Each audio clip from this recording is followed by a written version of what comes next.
আমি রাজি হব না, হয়ে গেছি, অবশ্যই আমি রাজি হয়ে গেছি। আমিরুল মুমিনিনা এই মোমেন্টের উপরে লাখা সাজাতে এই গাছের নিচে ইয়ুবাই মুরতালা মায়া দিচ্ছে, শপথ পান করছে, সবার উপরে আমি আল্লাহ রাজি হয়েছি। তাফসীরে ফিসিরাত করা সাইয়েদ কুতুব রাহমাতুল্লাহ আলাইহি গেছে, সঙ্গে সঙ্গে নবী নিজের মা আপনার সভাপতি করলেন। সাহাবী জিজ্ঞাসা করলেন, হে নবী আপনি মা হাতে ধরলেন কেন? নবী বলেন, আজকে যে 1399 জনে ফাঁকা আছো, আর একজন তো মেয়ে ওনাকে মেরে ফেলা, হত্যা করা কথা জানিয়েছে। সুতরাং আজকের এই শপথ বাক্যে এই অনুষ্ঠানে যত মানুষ আমরা আছি সবার উপরে আমার আল্লাহ সন্তুষ্ট হয়ে গেছে। আমরা সবাই এখানে এসেছি, সবাই আল্লাহ সন্তুষ্ট হয়ে গেলাম। কিন্তু ওসমান এখানে নেই, ওসমানের উপর আল্লাহ রাজি হওয়া লাগবে। এজন্য হাতটা নিতে ধরা ওসমানের হাত।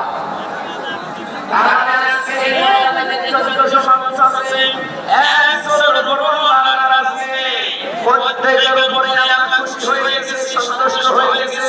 কারণ মাত্র একটা কোরআনের অপরাধের বিনা দোষে একটা মানুষকে ওরা হত্যা করা ঘোষণা দিয়েছিল। মেরে কিন্তু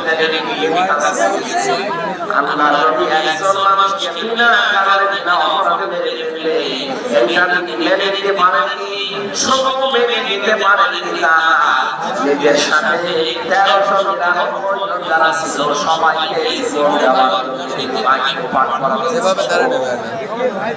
আজ বাংলাদেশে কত মানুষ বিনা অপরাধে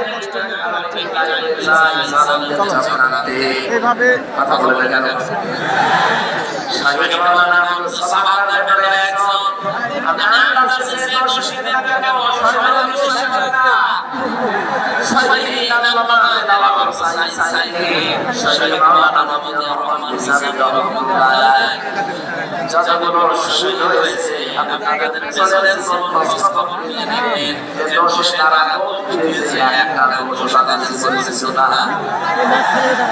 আমাদের অবশ্যই আমাদের বড় হত্যার সাথে জড়িত আমাদের অবশ্যই 2006 সালে আকাশে খবর দোষী ভাই আপনি পিটিয়ে মারার পরে আল্লাহ তিনি বলে যাই আমি সেটা থেকে একটা রাখছি না।